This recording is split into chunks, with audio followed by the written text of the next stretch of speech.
something that is undisputable. You can't contest it. We know this man. We knew him before he was healed. We knew the kind of person he was. We knew he was crippled. We can't deny it. We're seeing him. He's standing there. There is evidence. It's clear. We can do nothing about it.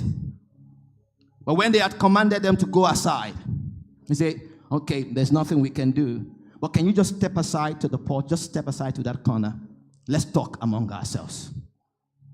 Looking for ways to dispute the miracle, the evidence that had occurred just by the act of men that had been with God. And the Bible says, but when they had communed or commanded them to go aside out of the council, they conferred amongst themselves, and in verse 16, saying, what shall we do to these men?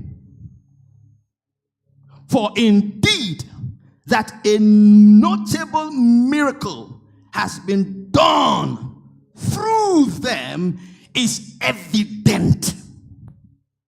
You can't be with God and come out of the place of God without evidence that people will see.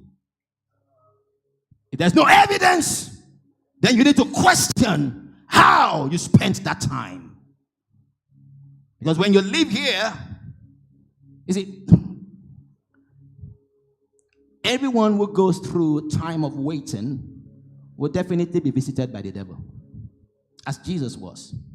The way to survive what can be undeniable, to survive the test of men, the test of the devil, is you remember where you are and you stay where you are.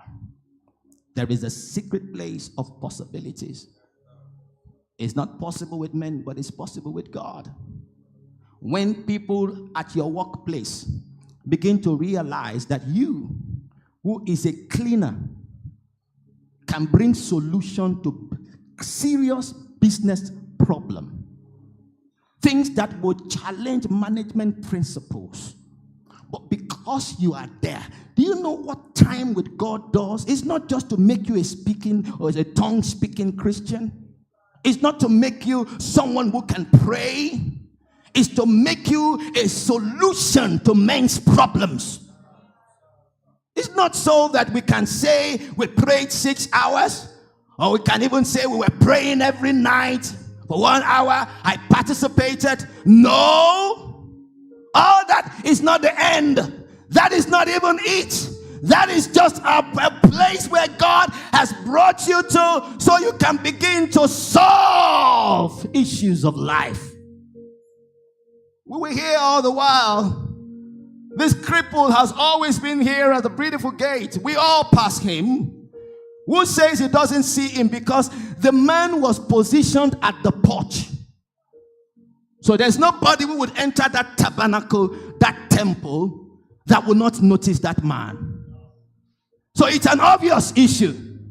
There are things men have it's just normal. We've accepted it as a normal thing. And so cripples gathering in front of the church, to men it was normal. How can a crippled person be present in a place called Beautiful? Beautiful Gate. They had accepted it. So it's just part of life. But those who have been with God will see an error, where an error is, and change that error. Oh yeah, we didn't even know. We know this man. We know this man. We see him every time. He's begging, and some of us give him alms, and we think the alms we're given is some religious, we're doing God a favor by giving alms. See, some Peter and John had been going there before, but because they had been with Jesus, they saw something else. They told the man, look on us.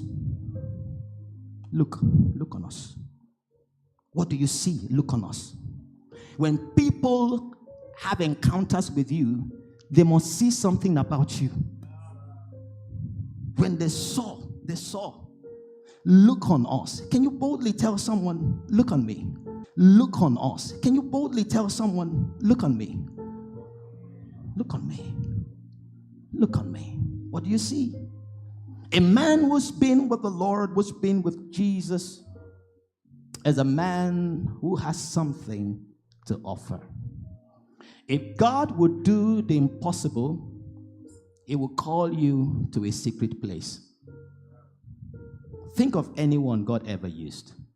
Think of all the miracles God ever worked. Think of all men God ever walked with. Before they began to manifest and express the impossibilities that men see and wonder and wow about, He brings them to a close fellowship with Him. As was Abraham, He says, and I will make you, and you shall become a blessing.